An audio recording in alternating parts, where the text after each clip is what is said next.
এ তরুণিয়া নওজওয়ান যুবকেরা,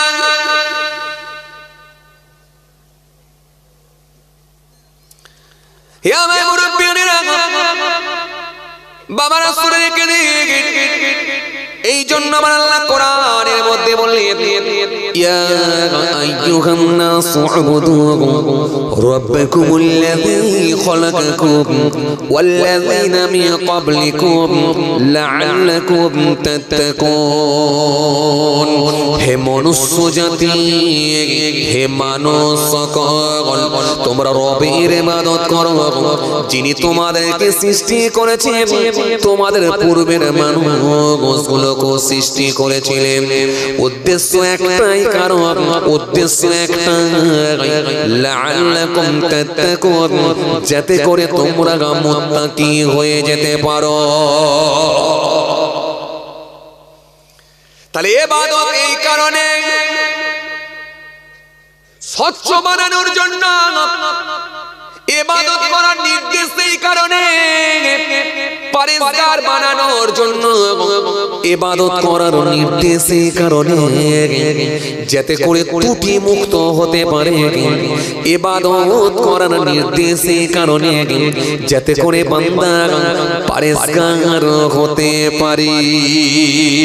কেন পরিষ্কার লোকটা কি আমার আল্লাহ বড় পছন্দ করে। এজন্য রাসূলুল্লাহ বললেন, ক্বালা আতকাকুম ইনদাল্লাহি ক্বালা ইনদাল্লাহি আতকাকুম।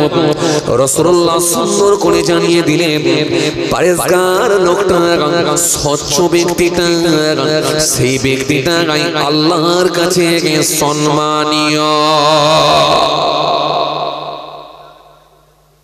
কথা কিছু বুঝতে পারছেন বাপ? এবারে আপনি ইবাদত করে যত বেশি ভয় ভীতি ঢোকাতে পারবেন, তত আল্লাহর কাছে প্রিয় বান্দা হতে পারবেন। যত বেশি ভয় ভীতি ঢোকাতে পারবেন, আর আল্লাহ দেখতে চাই বান্দার ভেতরে আমার ভয় কতটা। ওই অভিনয় করা মানুষগুলোকে আল্লাহ পছন্দ করে। কিছু লোক আছে দেখবেন সারা বছর নামাজ পড়ে না, শবে বরাতের রাতে কিন্তু মিস দেয় না। আছে না? কথা বলে না। কিছু যুবক ছেলে আছে না? নাই একটু হ্যাঁ না কিছু বলে, আছে না? নাই সারা বছর নামাজ পড়ে না, কিন্তু শবে বরাতের রাতে মিস দেয় না। কিছু মানুষ আছে দেখবেন, জি কিছু লোক আছে দেখবেন, এগুলো সারা বছর নামাজ রোজা না করলেও, কিন্তু মনে রাখবেন জি মুহররমের রোজা মিস দেয় না। ফরজ রোজা করে না, কিন্তু মুহররমের রোজা মিস দেয় না। এগুলো কিছু মানুষ আছে দেখবেন। কিন্তু মনে রাখবেন, আপনার ইবাদত করার পরে আল্লাহ পাক দেখে নিতে চায় যে বান্দা কতটা স্বচ্ছ হতে পেরেছে। আর স্বচ্ছ ব্যক্তি যদি না হতে পারেন, আমার আল্লাহর কাছে কিন্তু আপনি প্রিয় বান্দা হতে পারবেন। স্বচ্ছ ব্যক্তি যদি আপনাকে হতে হয়,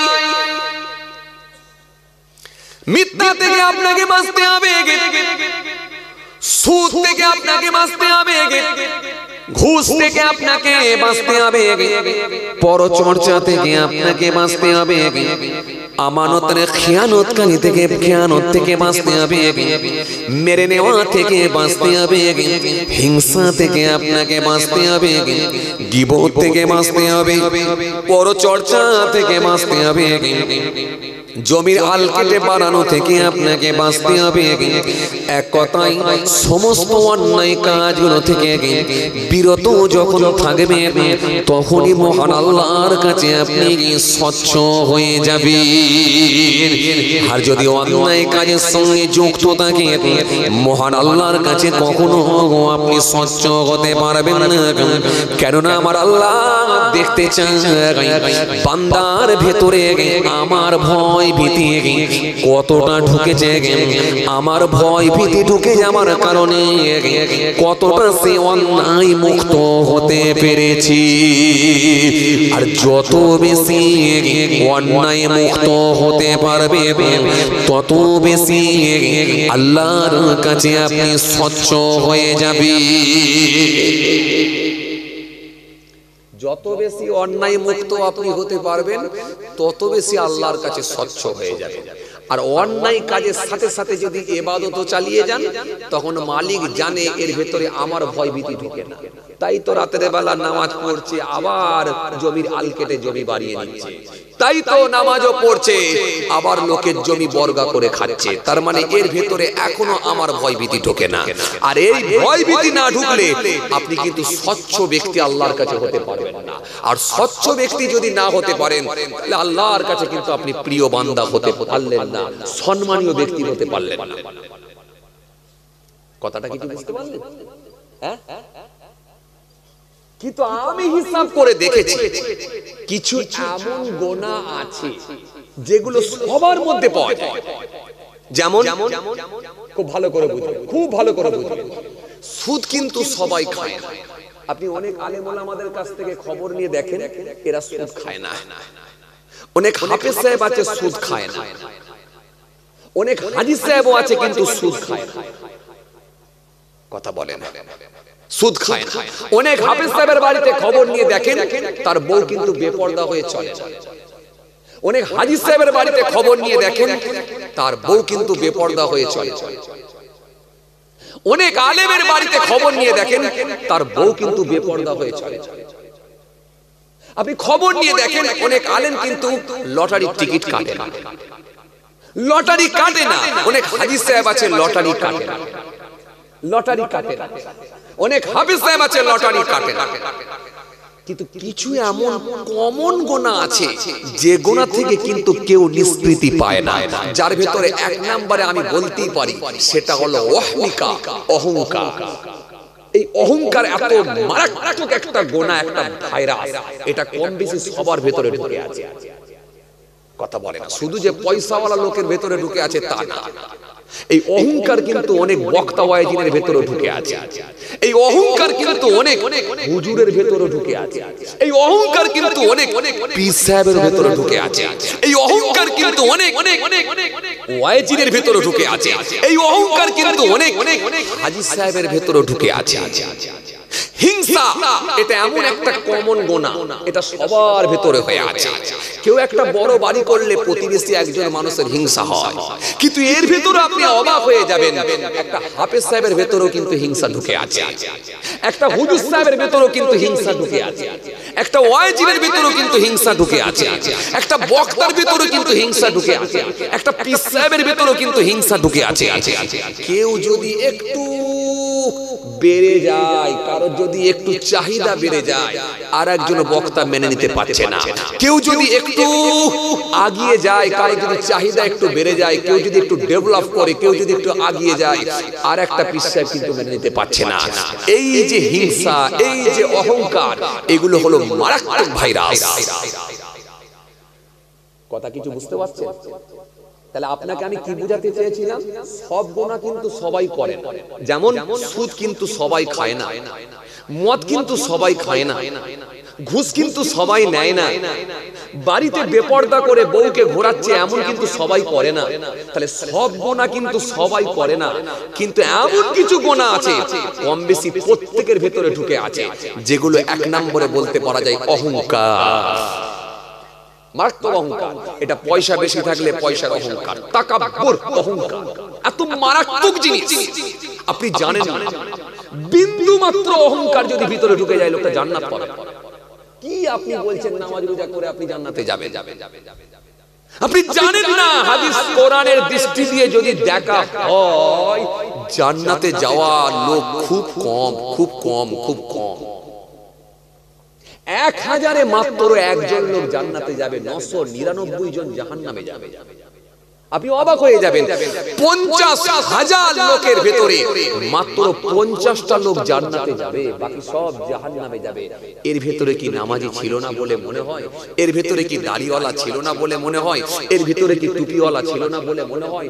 এর ভেতরে কি আপনার কি বলে রোজাদার ছিল না বলে মনে হয়? এর ভেতরে কি যাকাত দেনেওয়ালা লোক ছিল না বলে মনে হয়? কে বলেছে 50,000 লোকের ভেতরে আপনি 10,000ও নামাজি পাবেন না? আর 40,000 লোক না হলে নামাজ রোজা করে না, দিন ধর্ম করে না, মেনে নিয়েছি। 40,000 লোক না হলে করে না, 50,000 লোকের ভেতরে আপনি 10,000 লোক নামাজি, রোজাদার, টুপিওয়ালা পাবেন না? কথা বলে না, হ্যাঁও বলে না, নাও বলে না, কিছুই বলে না। হ্যাঁও বলে না, নাও বলে না। ঘুমিয়ে পড়লেন না আপনারা? ঘুমিয়ে পড়েছেন না জেগে আছেন? আমার ওয়াজ কিছু বুঝতে পারছেন আপনারা? 50,000 লোকের ভেতরে আপনি 10,000 লোক নামাজি, রোজাদার, টুপিওয়ালা, দাড়িওয়ালা পাবেন না? আপনার কি মনে হয় পাওয়া যাবে না? জুম্মার দিনে মসজিদে জায়গা দিতে পারছেন না, তাও ভরসা করে বলতে পারছেন না যে নামাজি লোক অনেক আছে। কি মুশকিলে পড়েছি আল্লাহ। এ তাবারুকি দিয়ে ছেড়ে দেবো নাকি? কিছুই বলছে না। জুম্মার দিনে মসজিদে জায়গা দেওয়া যায় না, উপর তলায় জায়গা দেওয়া যাচ্ছে না, নিচে তলায় জায়গা দেওয়া যাচ্ছে না, বারান্দায় জায়গা দেওয়া যাচ্ছে না, মসজিদ প্রাঙ্গণে জায়গা দেওয়া যাচ্ছে না, চত্বরে পুরো ভর্তি হয়ে যাচ্ছে। এরপর 50,000 লোকের ভেতরে 10,000 নামাজি পাবেন না আপনি?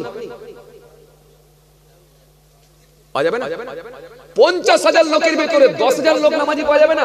আরে বাবা, 10,000 লোক যদি নাও পান, আমি কমিয়ে দিলাম, 45,000 যদি বেনামাজি হয়, 5,000 নামাজি পাবেন না? 50,000 এর ভেতরে 5,000 পাবেন না? এই পাবেন? তো 50,000 এর ভেতরে যদি 5,000 লোক দাড়িওয়ালা, নামাজি, টুপিওয়ালা হয়, যাচ্ছে কটা? মাত্র 50টা। আজ কিছু বুঝতে পারছেন? এই আজ কিছু বুঝতে পারছেন? তার মানে বিশালটা। এই জন্য আপনাকে আমি প্রথমে একটা হাদিস বলেছিলাম, আপনি ইবাদত করে যদি স্বচ্ছ না হতে পারেন, এক কথায় আপনার ভেতরে যদি আল্লাহর ভয়ভীতি না ঢোকে, আপনি জান্নাত পাবেন না। জানেন কত আলেম জাহান্নামে যাবে? কানে হাত দিয়ে যারা স্টেজে উঠে চিল্লাচ্ছে, কত আলেম জাহান্নামে যাবে জানেন? কি বলছেন আপনি? হাদিসে এসেছে, নবী সাল্লাল্লাহু আলাইহি ওয়াসাল্লাম স্পষ্ট জানিয়েছেন, হাদিসটা সহিহ মুসলিম শরীফের মধ্যে এসেছে, রাসূল সাল্লাল্লাহু আলাইহি ওয়াসাল্লাম বলেন, কিয়ামতের ময়দানে একটা শ্রেণীর আলেম জাহান্নামে যাবে, একটা শ্রেণীর দাতা জাহান্নামে যাবে, একটা শ্রেণীর শহীদ জাহান্নামে যাবে। কোন বর্ণনায় এসেছে একটা শ্রেণীর হাজী সাহেব জাহান্নামে যাবে। আমি আপনাকে আগেই যেটা বলেছি, জাহান্নামে যাবে। কে বলেছে আপনি দাড়ি টুপি রাখলে জান্নাতে চলে যাবেন? কে বলেছে আপনাকে? শোনেন, আবার বলি একটা কথা, জান্নাতে যেতে হলে একমাত্র আল্লাহর দয়া আর তার হাবিবুল্লাহর সুপারিশ। যদি আল্লাহ দয়া করে কাউকে মাফ করেন তো আলহামদুলিল্লাহ, আর যদি বলে অঙ্ক বুঝে নেব, তাহলে অবশ্যই 100% অবস্থা খারাপ হয়ে যাবে, সে যেই হোক। কেন?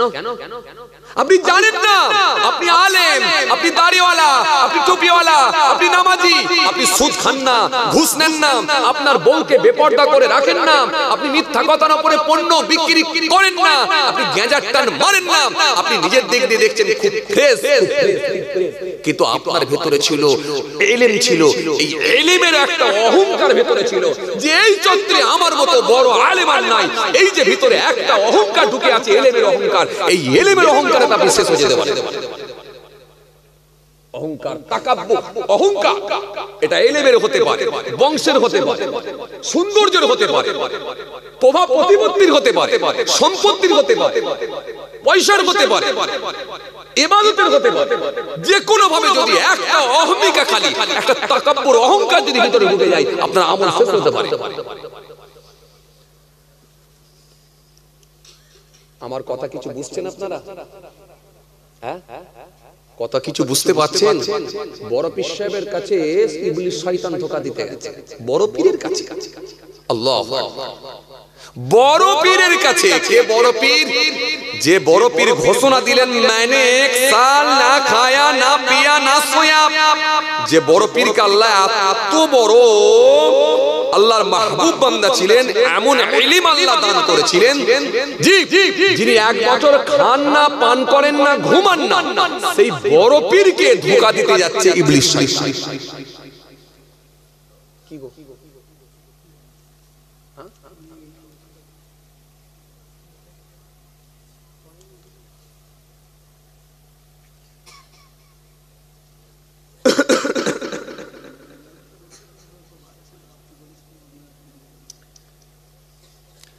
যে কোনো জলসা আপনাদের মন মতো করতে হলে যখন আসবো তখন বলতে হবে, এই মাঝ রাস্তায় বললে হবে। আমি তো যাচ্ছি চাংদানার দিকে, এখন যদি বলে গাড়ি ঘুরিয়ে বসিরহাটের দিকে যান, অসুবিধা হবে না? আমি তো গাড়ি চালাচ্ছি চাংদানার দিকে, এখন যদি বলেন হুজুর এইখান থেকে গাড়ি ঘুরিয়ে নিয়ে বসিরহাটে যান, তাহলে আমাকে আবার অনেকটা ঘুরে আসতে হবে। আপনি দেগঙ্গায় যখন ঢুকলেন তখনই বলে দিতে পারতেন হুজুর সুজা বেরিয়ে যান বসিরহাটে পৌঁছে যাবে। তো আমি যখন সুজা এলাম তখনই বলতে পারতেন হুজুর সে আজরাইল ফেরেশতা যে ওয়াজটা করেছিলেন ওইটা তাহলে করে দিত। যাক এই ভাইরা আমার ক্যাসেটে ওয়াজ শুনেছো তো, সেই ওয়াজটা শুনে একটা আবদার ছিল আর কি যে এই ওয়াজটা করলে হুজুর ভালো হয়। আজরাইল ফেরেশতার চারটে মাথার চারটে কাজ কি কি, এই যে আমি একটা ওয়াজ করেছিলাম, ক্যাসেটে বেরিয়েও গেছে ওটা, যদিও আপনাদের অনেকে শোনাও আছে। আর সালাম কে কাকে আগে দেবে বড়রা ছোটরা, এই আমি ক্যাসেটে করেও দিয়েছি অবশ্য, কয়েক বছর আগেকার ওয়াজ, এটা আবার অনেকে শোনাও আছে। যাই হোক একটা আবদার করেছিল আর কি, অন্য কিছু নয়। তো যাই হোক বাবাজি আমার ভাইরা বলবেন এতে একটু চাঙা তোলা লাইনে চলে যাবে, কিন্তু শেষ হওয়ার লাইনে চলে যাক যাক যাক চলুন, যেটা নিয়ে আমি বুঝাতে চাইছিলাম এটাই হোক আজকে। খেয়াল করেন বাপ, তাহলে এই সামান্য পরিমাণ যদি অহমিকা ঢুকে যায় তার আমল শেষ হয়ে যেতে পারে। কথা কিছু বুঝতে পারছেন? এই কথা কিছু বুঝতে পারছেন আপনারা? কেন? হাদিস এসেছে হযরতে মাসউদ রাদিয়াল্লাহু তাআলা আনহু থেকে বর্ণিত হাদিস, قال رسول الله صلى الله عليه وسلم لا يدخل الجنة من كان في قلبه مثقال ذرة من كبر।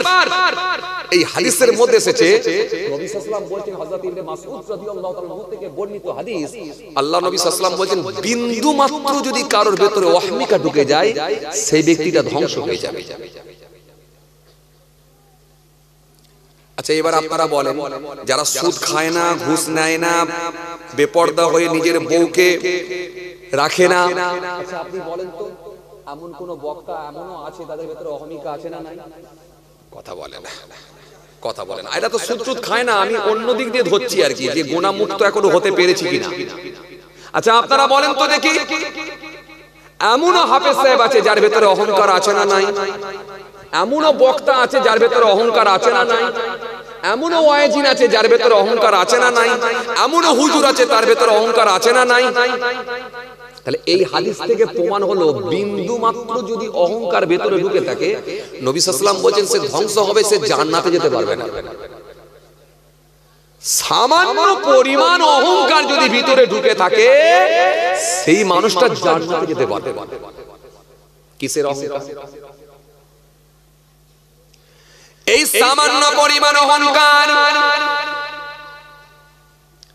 হতে পারে সেটা পয়সার অহংকার, হতে পারে সেটা রূপের অহংকার, হতে পারে সেটা ইলমের অহংকার, হতে পারে সেটা বংশের অহংকার, হতে পারে সেটা জ্ঞানের অহংকার। যদি সামান্য পরিমাণ অহংকার, তার প্রভাব প্রতিপত্তির অহংকার, সম্পত্তির অহংকার, আহারে ইলমের অহংকার, আমলের অহংকার, সামান্য পরিমাণ যদি ভিতরে ঢুকে যায়, নবী বলছে সামান্য পরিমাণ অহংকার ঢুকে থাকলে ওই মানুষটা জান্নাতে যেতে পারবে না। সামান্য পরিমাণ অহংকার ভিতরে ঢুকে থাকলে জান্নাতে যেতে, কত খারাপ জিনিস বুঝতে পারছেন? আরে বাবা সাধারণ লোককে আপনি কি বলবেন? ও সুদখোর, ও মদখোর, ও ঘুষখোর, ও লটারিখোর, বিরাট গুনাহগার আমরা মনে করি।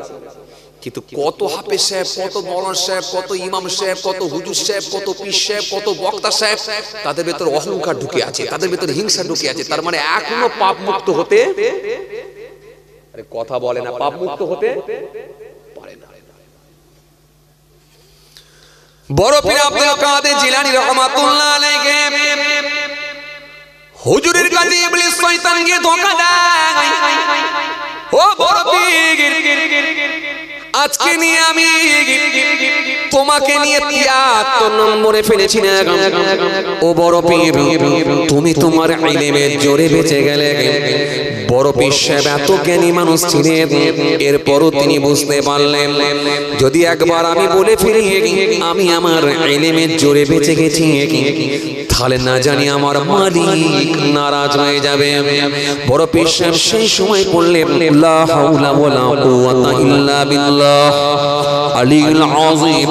এটা পড়ে নিয়ে বললেন হে ইবলিস সরে যা, আমি আমার ইলমের জোরে বাঁচি না, আমাকে আমার মালিক আল্লাহ বাঁচিয়েছে।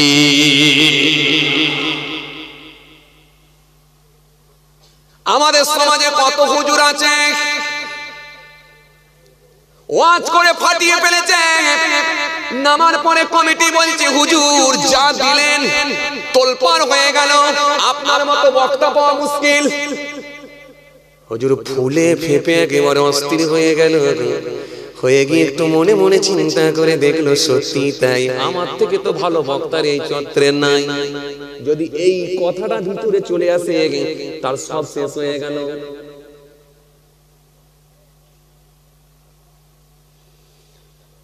এই জন্য মনের ভেতরে যখনই কোনো অহংকার আসবে, পয়সার অহংকার হতে পারে, সম্পত্তির অহংকার হতে পারে, ব্যবসা ভালো চলে সেই অহংকার হতে পারে, দেখতে সুন্দর রূপের অহংকার হতে পারে, এলেম আপনি বেশি আছে এলেমের অহংকার হতে পারে, রাতের অন্ধকারে বেশি ইবাদত করে ইবাদতের অহংকার হতে পারে।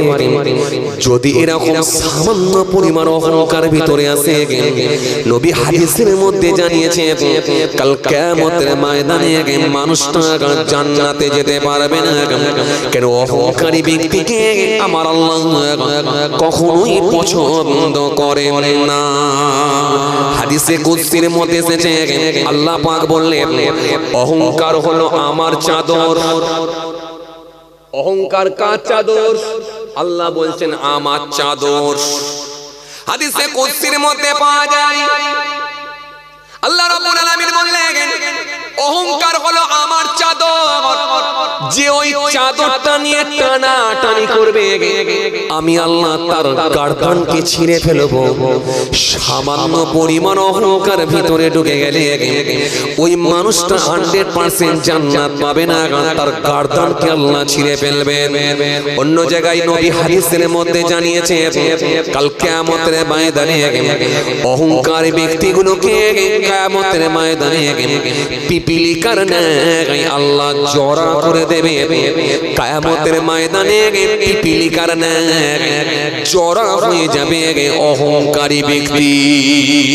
এইজন্য আল্লাহ আপনার পয়সা দিয়েছেন, আপনি 5 বার হজ করেছেন, হাজী সাহেব বলে যেন আপনার ভেতরে অহংকার না চলে আসে, আপনার ভেতরে তাকাব্বুর না চলে আসে, আপনার ভেতরে যেন এরকম যেন মনে না চলে আসে এই চত্রে 5 বার কেউ হজ করতে পারে না, আমি তো 5 বার চত্রে, এই চত্রে যদি হজ সব থেকে বেশি কেউ করে থাকে আমি করেছি। যদি এই ভিতরে আপনার এই ভাবনাটা চলে আসে তাহলে এটাই হলো অহংকারী কথা। আর সামান্য অহংকার ভিতরে ঢুকে থাকলে জান্নাতে যেতে পারবেন না। বিশাল চাপ, বিশাল চাপ, যদি হিসাব নেওয়া হয় শেষ শেষ।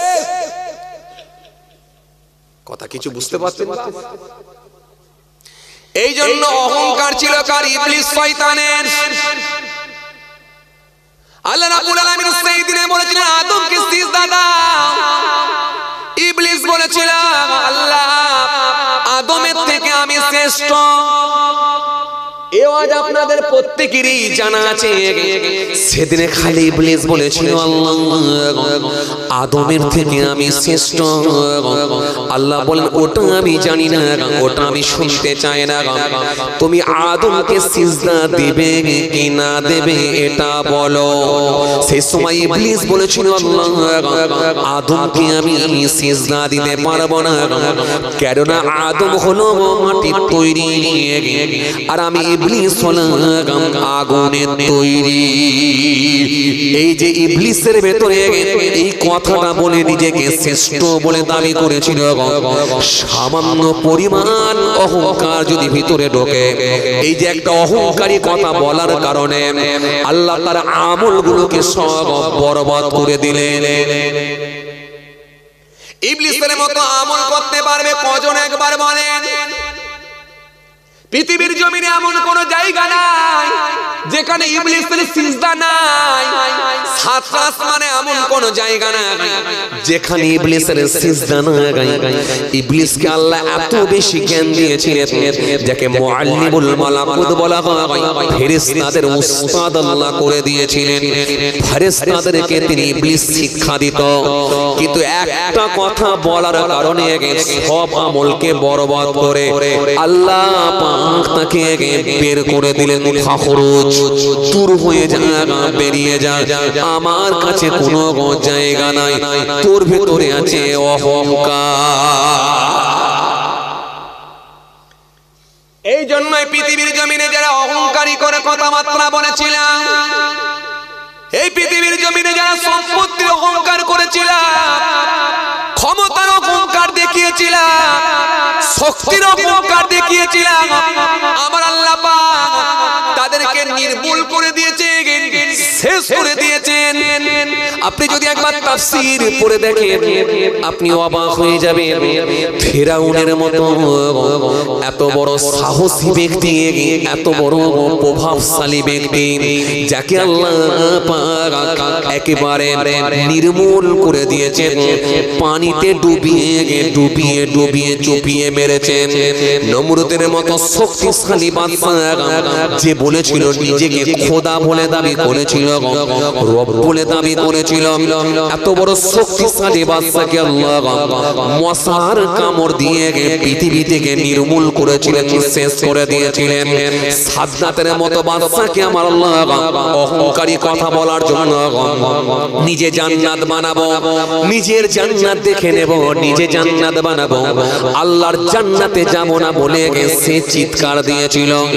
আমার আল্লাহ তাকেও নির্মূল করেছিলেন, তার জান্নাত না পর্যন্ত দেখতে দেন না। কারকের মতো প্রভাবশালী ব্যক্তিকে আমার আল্লাহ মাটির নিচে ঢুকিয়ে দিয়েছিলেন, নাম নিশানা মিটিয়ে দিয়েছেন, তাদের অস্তিত্বকে আল্লাহ বিলীন করে দিয়েছেন। এইজন্য কোরআন শরীফের মধ্যে আল্লাহ সুন্দর করে বলেছে, ওয়ালাকাদ আহলাকনাল কুরুনা মিন ক্বাবলিকুম লাম্মা যালামু ওয়াজআতুহুম রাসূলুহুম বিল বাইয়িনাত ওয়া মা কানু লিয়ুমিনু কাযালিকা নাজিজিল কওমাল মুজরিমিন। আল্লাহ সুন্দর করে বললেন, হে পৃথিবীর মানুষ, তোমাদের পূর্বের বহু প্রজন্মকে আমি আল্লাহ ধ্বংস করে দিয়েছি, নির্মূল করে দিয়েছি। লাম্মা যালামু, যখন তারা জুলুম করেছিল, ওয়াজআতুহুম রাসূলুহুম বিল বাইয়িনাত, অথচ আমি আল্লাহ তাদের কাছে নবী রাসূলদেরকে পাঠিয়েছিলাম। আমি আল্লাহ পাক আমার দোস্ত, আমার বন্ধুদেরকে পাঠিয়েছিলাম। পয়গম্বর নবী রাসূলরাও তাদের কাছে গিয়েছিল, ওই কওমের মানুষগুলোর কাছে গিয়েছিল। মুসা নবী গিয়েছিল, ঈসা নবী গিয়েছিল, দাউদ নবী গিয়েছিল, সুলাইমান নবী গিয়েছিল, আইয়ুব নবী গিয়েছিল, ইউসুফ নবী গিয়েছিল, জাকারিয়া নবী গিয়েছিল, এহিয়া নবী গিয়েছিল, ইউনূস নবী গিয়েছিল, হুদ নবী গিয়েছিল, লূত নবী গিয়েছিল, এহিয়া নবী গিয়েছিল, সুলাইমান নবী গিয়েছিল, ইদ্রিস নবী গিয়েছিল, মুসা কালিমুল্লাহ গিয়েছিল। এই সমস্ত নবী রাসূলদেরকে আমি আল্লাহ পাঠিয়েছিলাম, প্রমাণাদি সহ তারা গিয়েছিল, আমার আসমানি কিতাবগুলো নিয়ে তারা গিয়েছিল। লিউমিনু, কিন্তু তারা ঈমান আনে না, তারা কেন ঈমান আনে না? তারা সেই সময় অহংকারী কথা বলেছিল, তারা সেই সময় তাকাব্বুরি করেছিল, তারা বলেছিল দরকার নাই, আল্লাহর জান্নাতে যাব না। কেউ বলেছিল আমার থেকে বড় পাওয়ারফুল ব্যক্তি হতে পারে না। এই যে মাস্তানি করেছিলাম, অহংকারী কথাবার্তা বলেছিলাম, ও বান্দা, তাদের অস্তিত্বকে আমি আল্লাহ বিলীন করে দিয়েছি, তাদের নাম নিশানা আমি আল্লাহ মিটিয়ে দিয়েছি, তাদের ক্ষমতাকে আমি আল্লাহ ভেঙে চুরমার করে দিয়েছি। তোমরা কি একবার আমার কোরআনের তাফসীরে পড়ে দেখো না?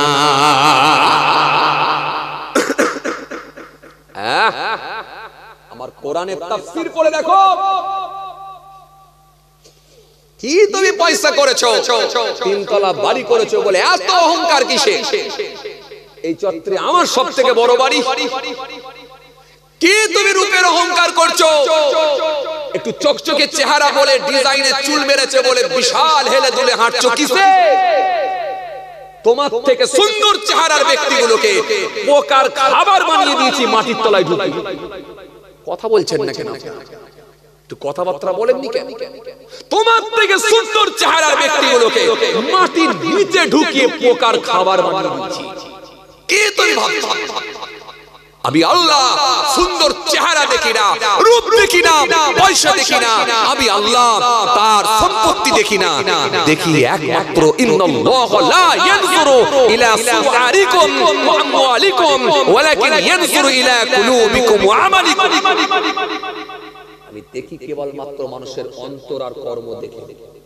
আমি চেহারাও দেখি না, সুন্দর চেহারাও দেখি না, আর তাদের সম্পত্তিও আমি দেখি না। দেখি একমাত্র কি তাদের অন্তর দেখি আর কর্মটা দেখে নি, কি করেছিল দেখে। এই সব বড় বড় পাওয়ারফুল ব্যক্তিগুলোকে নাম নিশানা মিটিয়েছি। কোরআনের তাফসীর পড়ো, আলাম তারা ইলাল্লাযী হাজ্জা ইব্রাহিম ফি রাব্বিহি আন আতাহুল্লাহুল মুলক। আলাম তারা, আপনি কি দেখেন না? ইলাল্লাযী, তার দিকে, হাজ্জা ইব্রাহিম, যে ইব্রাহিম নবীর সঙ্গে বিতর্ক করেছিল, বিতর্কে লিপ্ত হয়েছিল। ইব্রাহিম নবীর সঙ্গে বিতর্ক করেছিল কে? কথা কয় না। ইব্রাহিম নবীর সঙ্গে তর্কে লিপ্ত হয়েছিল কে? দ্বন্দ্ব কার সঙ্গে ছিল? ইব্রাহিম নবীর সঙ্গে কার ঝগড়া? কার সঙ্গে? এরা কিছুই বোঝে না। এত ওয়াজ শুনছেন এতদিন ধরে, ওয়াজ শোনার বয়সটাকে কাজে লাগান। নিজের বয়সটা না হারে না কাজে লাগাবেন, না লাগাবেন তো ওয়াজ শোনার বয়সটা লাগান কাজে। প্রত্যেকের তো দুটো করে বয়স আছে, একটা নিজের বয়স আর একটা হলো ওয়াজ শোনার বয়স। এখানে যে লোকটা 80 বছর বয়স হয়ে গেছে, খালি 55 বছর তো খালি ওয়াজই শুনছে। আরে কথা বলে না। 55 বছর ওয়াজ শোনার পরে যদি সুলাইমান নবীর আব্বার নাম কি যদি এখনো বলতে হয়, তাহলে কি শিখলেন আপনি? 55 বছর ওয়াজ শোনার পরে যদি বলা হয় ঈসা নবীকে আল্লাহ কোন কিতাব দিয়েছিল, এটা যদি আবার আমাকে বলে দিতে হয়, তাহলে 55 বছর কি ওয়াজ শুনলেন আপনি? ওয়াজ শোনার বয়সটা কাজে লাগান।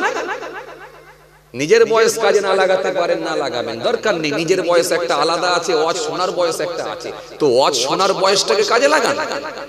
ওয়াজ শোনার বয়স আছে না প্রত্যেকে? কথা কয় না।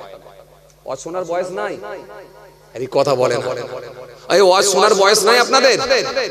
নেই। এখানে এমন লোক আছে যে লোকটা 80 বছর বয়স, 55 বছর খালি ওয়াজ শুনছে। যে লোকটা 40 বছর বয়স, সেই খালি 15 বছর ওয়াজ শুনছে। যে লোকটার 20 বছর বয়স, সেই লোকটা খালি 4 বছর ওয়াজ শুনছে। যে লোকটা 35 বছর বয়স, সে মানুষটাই তো খালি 16 বছর ওয়াজ শুনছে। যে লোকটার আপনার কি বলে 50 বছর বয়স, সেই লোকটা ওয়াজ শোনার বয়স হয়ে গেল, ওয়াজ শোনার বয়স হয়ে গেল 28 বছর। 28 বছর ওয়াজ শোনার পরে আপনি এখনো পর্যন্ত বলতে পারছেন না যে ইব্রাহিম নবীর সঙ্গে কে তর্ক করেছিল? ইব্রাহিম নবীর সঙ্গে ঝগড়া কে করেছিল? তর্ক কে করেছিল? কথা বলেন।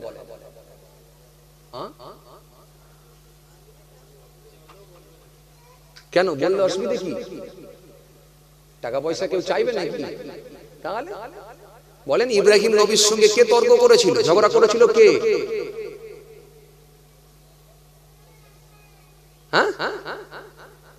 কি ব্যাপার, দেবঙ্গার লোক সব ভুলে যাচ্ছে কেন? ইব্রাহিম নবীর সঙ্গে কে তর্ক করেছিল? মুসা নবীর সঙ্গে কে ঝগড়া করেছিল, কে তর্ক করেছিল? কি সর্বনাশী আল্লাহ! এরম হয়ে যাচ্ছে কেন? সব ভুলে যাচ্ছে কেন? আল্লাহু আকবার, সব ভুলে যায় কেন এরা? আয় আল্লাহ! তার মানে বুঝতে পারি আপনারা ঘুমিয়ে ঘুমিয়ে ওয়াজ শোনেন, জেগে জেগে ওয়াজ শোনেন। ব্যবসা যখন করেন ঘুমিয়ে ঘুমিয়ে করেন। কথা বলেন। ব্যবসা যখন করেন ঘুমিয়ে ঘুমিয়ে করেন। রাত 4:30টার সময় যখন চায়ের দোকানটা খোলেন কি করেন? চায়ের দোকান খুলে ঘুমিয়ে পড়েন নাকি না জেগে থাকেন খরিদ্দারের দিকে আসছে না যাচ্ছে? একবার দেখবেন দেখিনি, রাত 4:30টার সময় চায়ের দোকানটা খুলে দিয়ে চেয়ারে বসে ঘুমাবেন দেখিনি? একটা খরিদ্দার যদি হয় পরের জলসায় আমাকে বলবেন। কথা বলে।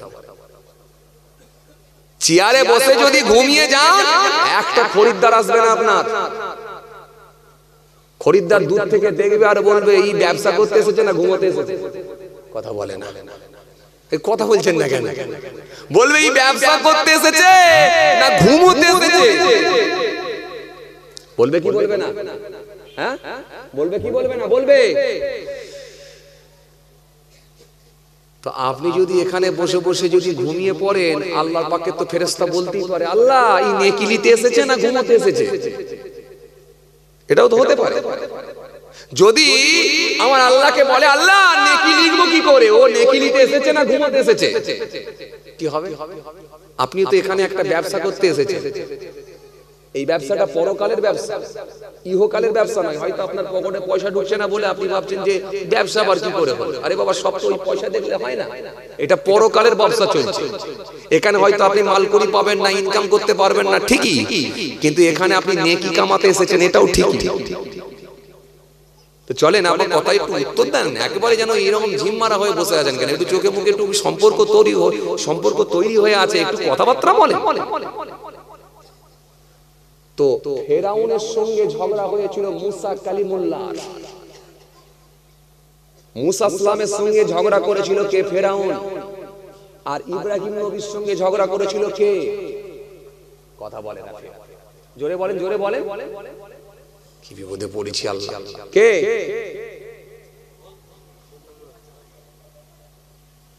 এই হাবে সাহেব বসিয়ে রেখেছে, বলছে তুই বল। তো আপনি জানেন না এটা? পড়ার মধ্যে জিজ্ঞেস করেছি নাকি? কি বিপদে পড়েছি আল্লাহ! যে হ্যাঁ, ইব্রাহিম নবীর সঙ্গে ঝগড়া হয়েছিল কার? নমরুদ। এজন্য আল্লাহ কোরআনের মধ্যে বলেন, আলাম তারা, আপনি কি তাকে দেখেছেন? ইলাল্লাযী, তার দিকে Hadza Ibrahim. Hadza Ibrahim, Hadza মানে বিতর্ক, বিতর্ক করেছিল ইব্রাহিম নবীর সঙ্গে। কি নিয়ে? ফি রব্বিহি, রব নিয়ে, আল্লাহ নিয়ে ঝগড়া করেছিল। টাকা নিয়ে, পয়সা নিয়ে নয়। আমাদের ঝগড়া হয় কি নিয়ে? আরে কথা বলে না, এই লোকগুলো কি বলে? আমি এত বছর এখানে আসছি তো এরকম জায়গা বুঝতে পারিনি, আপনারা কথা বলছেন না কেন? আমাদের সমাজে ঝগড়া হয় কি নিয়ে? টাকা পয়সা নিয়ে, অর্থ নিয়ে, সম্পত্তি নিয়ে। দুই ছেলের ভেতরে ঝগড়া কি নিয়ে? আব্বা মারা যাবার আগে এক কাঠা জমি কাউকে যদি বেশি লিখে দেয়, এক কাঠা জমি কারোর যদি কম হয়ে যায়, কোর্টেতে মামলা কিন্তু চলতে রইল। কথা বলে না, চলছে না? এটা হলো সম্পত্তির লড়াই, এটা হলো জায়গার লড়াই। দুই ভাই পর পর দেখা যায়, খালাতো ভাই আর মামাতো ভাই, দুজনের মুদিখানা দোকান। খরিদ্দার যদি একজনের বেশি যায় আর একজনের যদি খরিদ্দার কম হয়ে যায়, সেখানে মনোমালিন্যর জায়গা তৈরি হয়, ঝগড়া হয়। টাকা পয়সা নিয়ে ঝগড়া, সম্পত্তি নিয়ে ঝগড়া।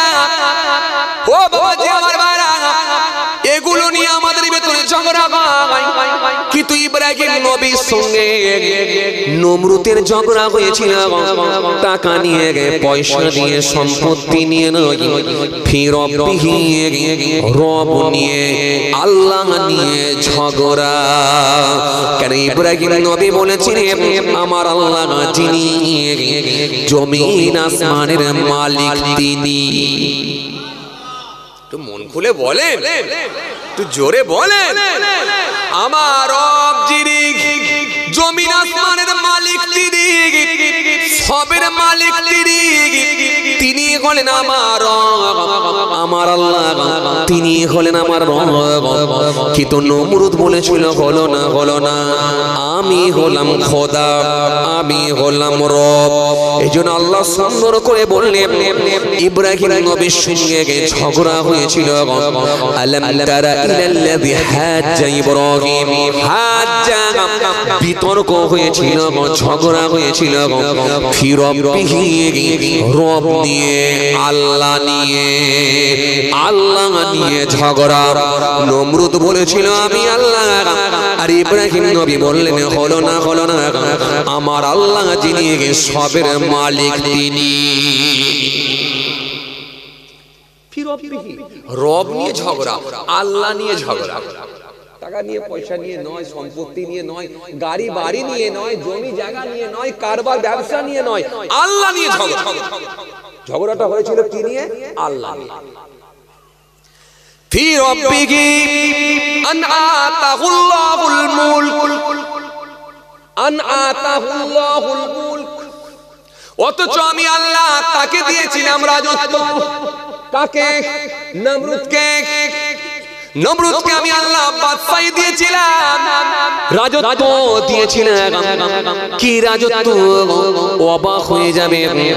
তার রাজত্ব সম্পত্তি যদি একবার তুলে ধরা হয় আপনাকে অবাক করে দেবে ভাই। কি আপনি পয়সা, টাকা পয়সা করেছেন?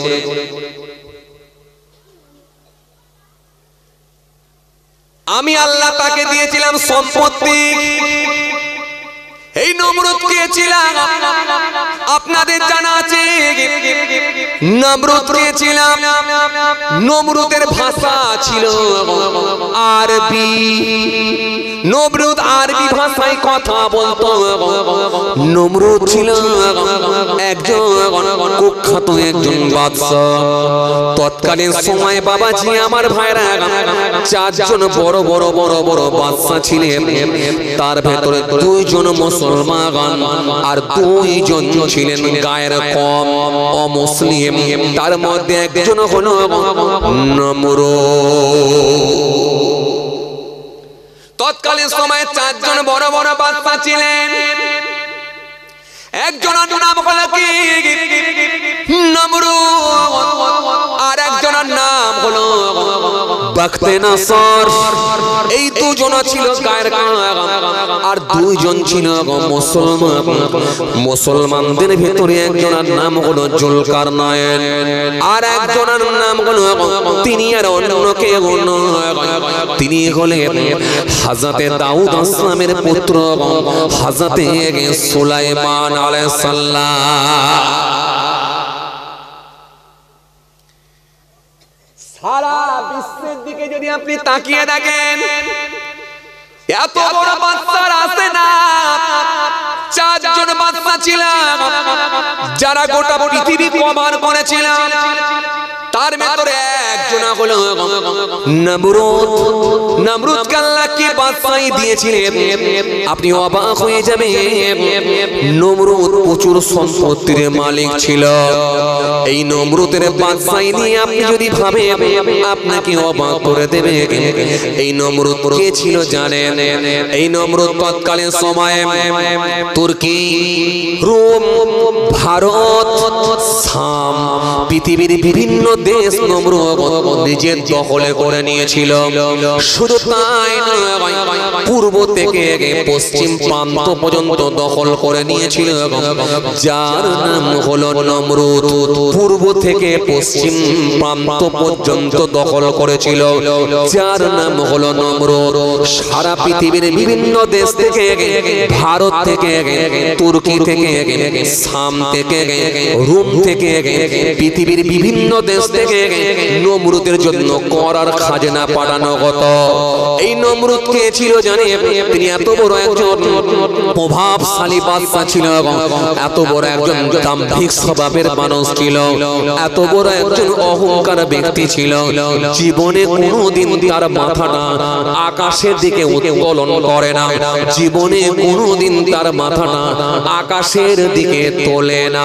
কারণ সে জানতে পেরেছিল খোদা রব যিনি আছেন তিনি নাকি আসমানে আছেন।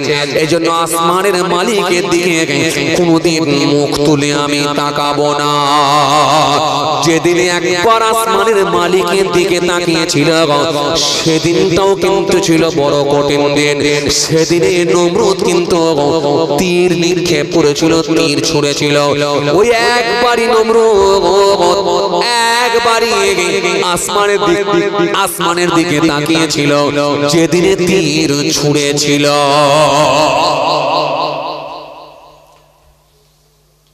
জীবনে কোনোদিন আকাশের দিকে মাথা তোলে না, জীবনে কোনোদিন আকাশের দিকে মাথা উত্তোলন করে না। সে বলেছিল এই পৃথিবীর জমিনে আমার থেকে বড় খোদার কেউ না। ইব্রাহিম নবীর সঙ্গে ঝগড়া হয়েছিল রব নিয়ে, খোদা। ইব্রাহিম নবী বলেন, আমার মালিক যিনি, সবের মালিক, আসমানের মালিক। তোমার রব কোথায় আছে? আসমানে। তো আসমানে যদি তোমার রব থাকে, আমি মেরে দেবো আসমান, মেরে দেবো। আপনাদের জানা আছে নমরুদ উড়ে গেল কোথায়? আল্লাহকে তীর মারবে। এই ওয়াজ আপনাদের জানা আছে না? আরে কথা বলে না, এই ওয়াজ জানা আছে না? এই ওয়াজ জানা আছে। নমরুদ উড়বে কি করে? ড্রোন নাই, হেলিকপ্টার নাই, রকেট নাই, এরোপ্লেন নাই, উড়বে কি করে? ইবলিস শয়তান এসে বলল, চিন্তা করো না বন্ধু, তুমি সুকুন নিয়ে এসো। সুকুনের সঙ্গে কুরসি লাগাও, লাগিয়ে ওই কুরসির উপরে তুমি বসো। আর এই সুকুনের দৃষ্টি যেদিকে যাবে সেদিকে তোমাকে উড়িয়ে নিয়ে যাবে। তুমি গোশতের টুকরা উপরে ঝুলিয়ে দাও, মাংস উপরে ঝুলিয়ে দাও, অংশ অনুযায়ী কাজ করবে। সুকুনকে লোভ দেখিয়ে গোশতের টুকরা উপরের দিকে ঝুলিয়ে রেখে সুকুনের দৃষ্টি উপর দিকে যায়, তো নমরুদ উপরে যায়, উড়ে উড়ে উপরে চলে যায়। আরো দূর, আরো দূর, আরো দূর, আরো দূর, এত দূর চলে যায় যেখানে যাওয়ার পরে আর পৃথিবীর জমিনে কোনো ঘর বাড়ি জমি জায়গা কিছু দেখা যায় না। নমরুদ তখন বুঝতে পারলো তাহলে আসমান আর খুব বেশি দূরে না। তার মানে এখান থেকে যদি তীর মারি, এই তীর গিয়ে আল্লাহকে লেগে যাবে। নাউযুবিল্লাহ মিন যালিক। আল্লাহকে মেরে পৃথিবীর মালিক আমি তো ছিলাম, এবারে আসমানের মালিক। নমরুদ হায়াত পেয়েছিল একদিন, দুদিন, 3 দিন না, 1700 বছর, 1700 বছর বেঁচেছে। 1700 বছর মানে বিশাল লম্বা না? কথা কয় না, বিশাল লম্বা হায়াত। আপনি আমি আমরা সবাই আজকের দিনে মানুষ কত বছর বাঁচে? 100 তো পার হয়, কথা বলছেন। তৎকালীন সময় তো তবু কিছু মানুষ 100 পার করে দিত। আর তার পূর্বে যদি ফিরে যান 250, 300, 400 বছর ধরেও লোক বেঁচেছে, 900 বছর, 500 বছর, 700 বছরও বেঁচেছে। কিন্তু নমরুদ এত লম্বা হায়াত পেয়েছিল, 1700 বছর, 1700 বছর হায়াত পেয়েছিল। 1700 বছর হায়াত পাওয়ার কারণেতে সে ভেবেছিল আমি তো মনে হয় আর জীবনে মরবই না। এগুলোকে দিয়ে আমার রব দেখাতে চান, পৃথিবীর মানুষকে শিক্ষা দিতে চান, ও পৃথিবীর মানুষ সজাগ হও, কনসাস হও, সচেতন হও। এত বড় বড় পালোয়ানকে আমি আল্লাহ নির্মূল করেছি, শেষ করে দিয়েছি। তোমরা কি ভাবছো? এই নমরুদ কে ছিল আপনাদের জানা আছে? নমরুদ একটা বিশাল সিংহাসন বানিয়েছিল। যে সিংহাসনে নমরুদ একবার যখন আরামের সঙ্গে বসতো, ওই সিংহাসনকে বহন করে নিয়ে যাবার জন্য 4জন হাতি দরকার হতো। একটা সিংহাসনের ডান দিকের পায়া একটা হাতির পৃষ্ঠে, সিংহাসনের বাঁ দিকের পায়া আর একটা হাতির পৃষ্ঠে, সিংহাসনের পেছনের ডান দিকের পায়া আর একটা হাতির পৃষ্ঠে, সিংহাসনের পেছনের বাঁ দিকের পায়া আর একটা হাতির পৃষ্ঠে 4জন হাতি বহন করে নিয়ে যেত নমরুদের সিংহাসন। এত বিশাল বড় সিংহাসন। এই সিংহাসনে নমরুদ বসতো। এই সিংহাসনে নমরুদ বসে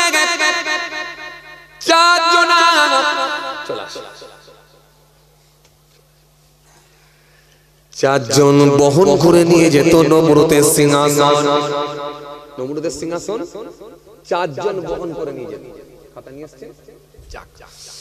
যাক মাশাআল্লাহ, আমি ছেড়ে দিলাম, আর আলোচনা করব না। আলহামদুলিল্লাহ, আর আপনাদেরকে কষ্ট দেব না। তবে আপনাকে আমি যেটা বোঝাতে চাইছিলাম, এত বড় বড় মাস্তানগুলোকে আল্লাহ শেষ করে দিলেন, ধ্বংস করে দিলেন, তাদের ক্ষমতাকে আল্লাহ চুরমার করে দিলেন। এজন্য আল্লাহ কোরআনের মধ্যে জানালেন তাকে আমি কি না দিয়েছি, আন আতাহুল্লাহুল মুলক, কি বাদশাহী আমি আল্লাহ দান করেছি। তার সিংহাসনটাকে খালি বহন করে নিয়ে যাবার জন্য 4 হাতি লাগতো।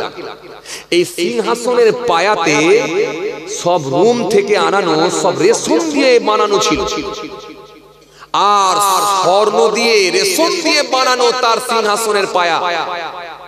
সারা পৃথিবীর বিভিন্ন দেশ থেকে তার জন্য কর আর খাজনা যে সিংহাসন এত বড় বিশাল সিংহাসন ওই সিংহাসনের নিচে 400 খালি কুরসি পাতা হতো কুরসি চেয়ার লাগানো এগুলো যারা নমরুদের একেবারে খুব হিতকাঙ্ক্ষী যারা খুব কাছের মানুষ যারা খুব দরদি যারা মন্ত্রী হতে পারে নমরুদের আপনার কি বলে বিশিষ্ট একেবারে নমরুদের বিশ্বস্ত একেবারে জ্যোতিষী হতে পারে যাদের জন্য খালি 400 খানা কুরসি লাগানো হতো এই 400 খানা কুরসি এত বড় বিশাল সিংহাসন যার নিচে 400 খানা কুরসি পাতা হতো কথা কিছু বুঝে আসছে এই কথা কিছু বুঝতে পারছেন এজন্য নমরুদের রাজত্ব নিয়ে যদি আপনি ভাবেন আপনাকে অবাক করে দেবে জি সেই নমরুদের সঙ্গে ঝগড়া হচ্ছে কার ইব্রাহিম নবী কি নিয়ে রব নিয়ে আল্লাহ নিয়ে ঝগড়া ফি রব্বিহি আন আতাহুল্লাহু মুলকুল إذ قال إبراهيم ربي الذي يحيي ويميت إذ قال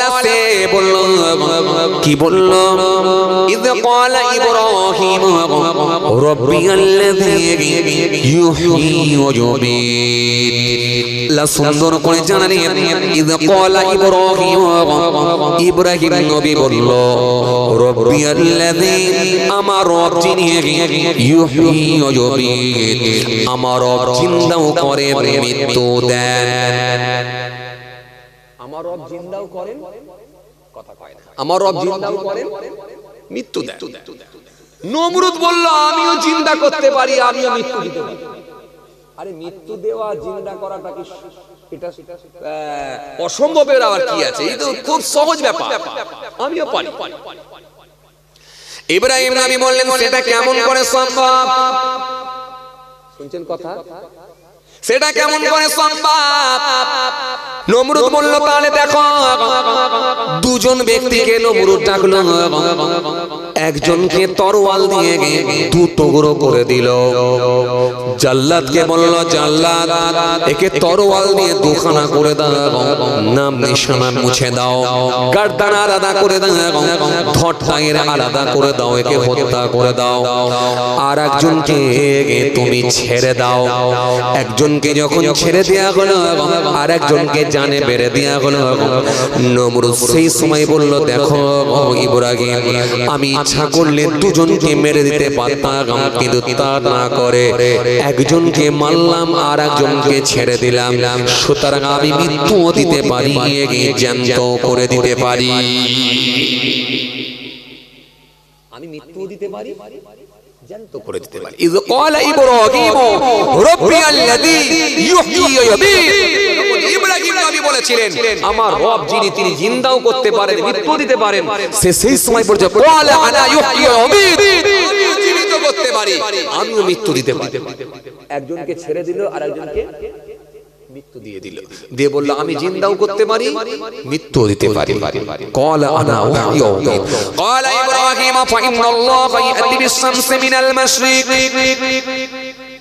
قال إبراهيم إبراهيم নবী সেই সময় বললেন ফাইনাল্লাহ নিশ্চয় আল্লাহ তাআলা ইয়াতি বিশ-শামসি মিনাল মাশরিক ইয়াতি আমার আল্লাহ উদিত করেন আমার আল্লাহ তুলে দেন বিশ-শামসি মিনাল মাশরিক সূর্যকে আমার আল্লাহ পূর্ব দিক থেকে তোলেন আর পশ্চিম দিকে ডোবান পাতি বিহা মিনাল মাগরিব তুমি যদি রব হবে তুমি যদি খোদা হবে তুমি যদি আল্লাহ হবে একদিন তাহলে পশ্চিম দিক থেকে সূর্যকে তুলে দেখাও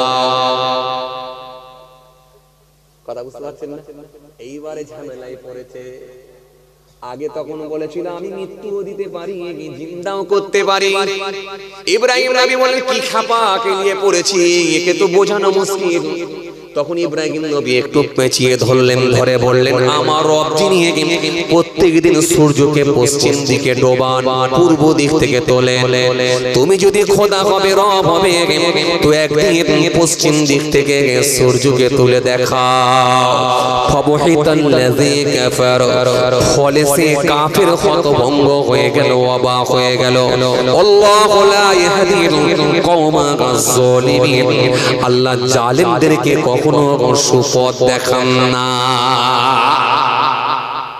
এই নমরুদের সম্পত্তি নিয়ে যদি বলা হয় আপনি অবাক হয়ে যাবেন, এত বিশাল সম্পত্তি ছিল। এই লোকটা অহংকারের জন্য শেষ হয়ে গেছে। আমি খোদা, আমার আজকে যে আলোচনার বিষয়বস্তু ছিল সে অহংকার। এই জন্য আমি আপনাদের সামনে কিতাব থেকে তুলে নিয়ে এসেছি।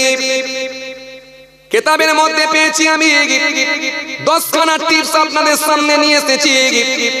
যদি আপনি এই 10টা টিপস কাজে লাগাতে পারেন, অহংকার থেকে আমার মনে হয় 100% আপনি বাঁচবেন। এর ভেতরে 1 নম্বরে কি?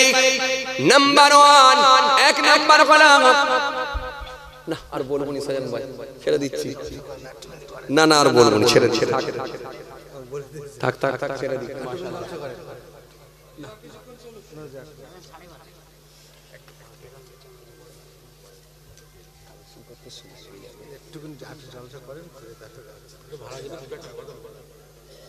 তাক ছেড়ে দিয়ে আপনাদের কষ্ট হয়ে যেত। না না থাক, আবার অন্য সময় হবে ইনশাআল্লাহ। আমি মাঝে মাঝে আসি, আবার এই পয়সা করতে সময় লেগে যাবে, কালেকশন করতে অনেক টাইম লেগে যাবে। তাক ছেড়ে দিই। ও বলতে গেলে অনেক কথা বেরিয়ে চলে আসবে, ও কথা বলতে গেলে অনেক কথা বেরিয়ে চলে আসবে। তাহলে আজকের আলোচনার বিষয়বস্তু কি ছিল? যে এমন কিছু গোনা আছে যেটা ভালো ভালো মানুষের ভেতরে ঢুকে আছে, সাধারণ লোক তো আছেই। তার মানে গোনামুক্ত মানুষ পাওয়া খুব কঠিন। আমি এটাই আপনাকে বুঝাতে চেয়েছিলাম। তার ভেতরে একটা পয়েন্ট তৈরি করেছিলাম, সেটা হলো অহংকার, তাকাব্বুর। এই একটা অহংকারকে নিয়ে আজকের আলোচনার বিষয়বস্তু ছিল। যাই হোক ভাইরা আমার, বন্ধুরা আমার, সাথী মহব্বতের ভাইরা, কোরআন হাদিস থেকে আপনাদের সামনে কিছু সীমিত জ্ঞান বুদ্ধি থেকে বাল্লিগু আন্নী ওয়ালাউ আয়া, আল্লাহ যতটুকু জানিয়েছেন এরই বীজখান থেকে কিছু আলোচনা করছিলাম। তার ভেতর থেকে আমি একেবারে শেষ লগ্নে যেটা আমি এসে বলতে শুরু করেছিলাম, যে অহংকার থেকে বাঁচার জন্য আমি 10খানা টিপস পেয়েছি কিতাব থেকে। এই 10টা টিপস যদি কেউ কাজে লাগাতে পারে, আমার বিশ্বাস ইনশাআল্লাহ সেই লোকটা অহংকার থেকে বাঁচবে। 10টা টিপস কিতাবের মধ্যে এসেছে, 10খানা পয়েন্ট তৈরি করে একেবারে টিপস দেওয়া আছে। এগুলোকে যদি কাজে লাগাতে পারে কেউ, আমার মনে হয় সে অহংকার থেকে ইনশাআল্লাহ বেঁচে যাবে। আর অহংকার এত বড় একটা খতরনাক গুনাহ, এমন ভাইরাস যদি কারো ভিতরে ঢুকে যায় নিশ্চিতভাবে তার আমল শেষ করে দেবে, আমল শেষ করে দেবে, আমল ধ্বংস করে দেবে। কথা বুঝে আসছে? তো ভাইরা আমার, বন্ধুরা আমার, সাথী মহব্বতের ভাইরা, এই 10খানা পয়েন্ট নিয়ে আলোচনা করতে গেলে আবার অনেক সময় লেগে যাবে। কথা বুঝে আসছে? যাই হোক, আপনাদেরকে আর কষ্ট দেবো না। ঠান্ডা রাত, আজকে ঠান্ডাটা একটু বেশি আছে তো নাকি? হ্যাঁ, একটু বেশি লাগছে, আমিও বুঝতে পারছি। আমি ভাবলাম রোগা লোক বলে আমি মনে হয় ঠান্ডা কম বুঝবো না বেশি বুঝবো, তাই না? আমি ভাবলাম যে রোগা লোক বলে তাহলে মনে হয় আমি ঠান্ডা বেশি বুঝবো, কিন্তু এই ভাইটা হলদে জামা পরে আছে মানে মনে হচ্ছে ঠান্ডা কম বুঝবো, কেউ বলছে বেশি। কথা বুঝছেন না? হলদে জামা পরে আছে আমার ভাই, আমি ভাবলাম ইনি মনে হয় ঠান্ডা একটু আজকে কম বুঝবে, তাও বলছে হুজুর আজকে ঠান্ডা বেশি আছে। যাই হোক, আপনাদেরকে আর কষ্ট দেবো না। আলহামদুলিল্লাহ অনেক সময় আপনারা দিয়ে কোনো কোনো আপনারা আওয়াজ শোনেন, আলহামদুলিল্লাহ। তো যাই হোক, ইসলাম এমন একটা ধর্ম, আপনি যে কোনো পাঠ নিয়ে আলোচনা করলেই 2 ঘন্টা 3 ঘন্টা হয়ে যাবে। কথা বুঝে আসছে? যে কোনো একটা টপিক নিয়ে আলোচনা করলেই ওয়াজ শেষ হয়ে যাবে। কথা বুঝতে পারছেন না? তো যাই হোক, আপনাদেরকে আর কষ্ট দেবো না। আলহামদুলিল্লাহ অনেক সময় আলোচনা হয়েছে। এই 10টা পয়েন্ট নিয়ে আলোচনা করতে গেলে আবার অনেক সময় লেগে যাবে। যাই হোক, আল্লাহ যদি ফের কোনো সুযোগ দেয় ইনশাআল্লাহ আলোচনা হবে। সবাই আমার জন্য দোয়া করবেন, আমি আপনাদের জন্য দোয়া করি। আলহামদুলিল্লাহ দেগঙ্গা এলাকায় এই চত্বরে তো আলহামদুলিল্লাহ অনেক প্রোগ্রাম করি, আপনারা জানেন। আলহামদুলিল্লাহ মাঝে মাঝে আল্লাহ নিয়ে আসেন। তো আলোচনার বিষয়বস্তু আজকে যেটা ছিল, আমি সর্বপ্রথম আপনাদের সামনে বলেছিলাম, জি কি বলেছিলাম, যে আইয়ুন নাসি আকরামু ক্বালা আকরামুহুম ইনদাল্লাহি আতকাকুম। এই একটা ছোট্ট হাদিসের উপরে কিছু আলোচনা, যে আল্লাহ পাকের নিকটে ওই ব্যক্তিকে আল্লাহ ভালোবাসে যে ব্যক্তিটা সবথেকে বেশি পরেজগার হয়ে গেছে, যে ব্যক্তিটা সে তাকওয়াওয়ালা হয়ে গেছে, যে লোকটা খোদাভীরু হয়ে গেছে, যার ভেতরে আল্লাহর ভয় ভীতি ঢুকে গেছে, এই লোকটা কি আমার আল্লাহ বড় পছন্দ করেন। এই লোকটা হলো সম্মানীয় লোক, এই লোকটা হলো পরিষ্কার লোক, স্বচ্ছ লোক। এইটাকে আমি সামনে রেখে কিছু আলোচনা করলাম। যাই হোক ভাইরা আমার, বন্ধুরা আমার, সাথী মহব্বতের ভাইরা, তাহলে আমাদের কাজ কি? আমাদের কাজ হলো গোনা মুক্ত হওয়া। যার ভেতরে সুদ ঢুকে আছে সুদ মুক্ত হন, যার ভেতরে মিথ্যা ঢুকে আছে মিথ্যা মুক্ত হন, যার ভেতরে পরচর্চা ঢুকে আছে পরচর্চা মুক্ত হন, যার ভেতরে গীবত ঢুকে আছে গীবত মুক্ত হন, যার ভেতরে অহংকার ঢুকে আছে অহংকার মুক্ত জীবন তৈরি করুন। যখনই অহংকার এসে যাবে, পয়সার অহংকার এসে গেল, সঙ্গে সঙ্গে মনে করুন আমার কি পয়সা আছে, আমার থেকে কত বড় বড় বড় বড় বড় বড় পয়সা লোক আছে, আমি কি? আর মরে গেলেই তো শেষ হয়ে যাবো, আমার তো একটা কি বলে ভালো একটা বিছানার চাদর দিয়েও আমাকে কবরে দেবে না, সাদা তিনখানা কাফন ছাড়া ভিতরে যাবে না, আমি কি পয়সার অহংকার করছি? নাউজুবিল্লাহ। সঙ্গে সঙ্গে আপনি তওবা করে আল্লাহর কাছে ফিরে আসেন, তওবা করে আপনি সোজা পথে চলে আসেন, অহংকার থেকে আপনি বেরিয়ে যাবেন। কেন? আপনাকে পথভ্রষ্ট করবে ইবলিস শয়তান যে কোনো ভাবে, এমনকি মৃত্যুর বিছানায়, মরণের বিছানা তো আপনাকে ইবলিস ছাড়বে না। বলতে গেলে অনেক কথা এসে যাবে, অত দূর আমি আর ডিটেইলসে যাচ্ছি না। আল্লাহ যদি ফের কোনো সুযোগ দেয় ইনশাআল্লাহ আলোচনা হবে। আলহামদুলিল্লাহ আপনারা প্রতি বছর দান দেন, প্রতি বছর দান দেন। আপনাদের দানেতেই তো আলহামদুলিল্লাহ এত বড় মাহফিল হয়, আপনাদের দানে, আর আপনারা দান দেন এই মাদ্রাসার জন্য তো নাকি? হ্যাঁ বাবাজি, এই মাদ্রাসার উন্নতি কল্পে, তাই তো নাকি? আলহামদুলিল্লাহ আপনারা দান দেন, আর আপনাদের দানেতেই আলহামদুলিল্লাহ এত বড় মাহফিল হয়। এই গ্রামের মানুষেরা খুব দান দিতে পছন্দ করেন, আমি জানি, খুব বেশি বেশি দান দেন আলহামদুলিল্লাহ। কমিটির ভাইরাও দেন, পার্শ্ববর্তী গ্রামের মানুষেরাও দেন, এখানকার মা বোন বেটিরাও খুব ভালো, খুব ভালো। এখানকার মা বোন বেটিরাও অনেক টাকা দান দেন আলহামদুলিল্লাহ। প্রতি বছরই আপনারা দান দেন, আর আপনাদের দানেতে, আপনাদের সহযোগিতাই তো আলহামদুলিল্লাহ মাদ্রাসা চলছে, জলসা হচ্ছে, সব আপনাদের সহযোগিতায়, আপনাদের দানেতে। কথা বুঝে আসছে?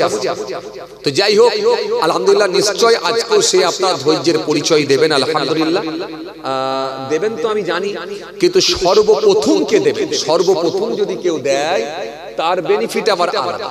সর্বপ্রথম যদি কেউ দেয় তার বেনিফিট আলাদা।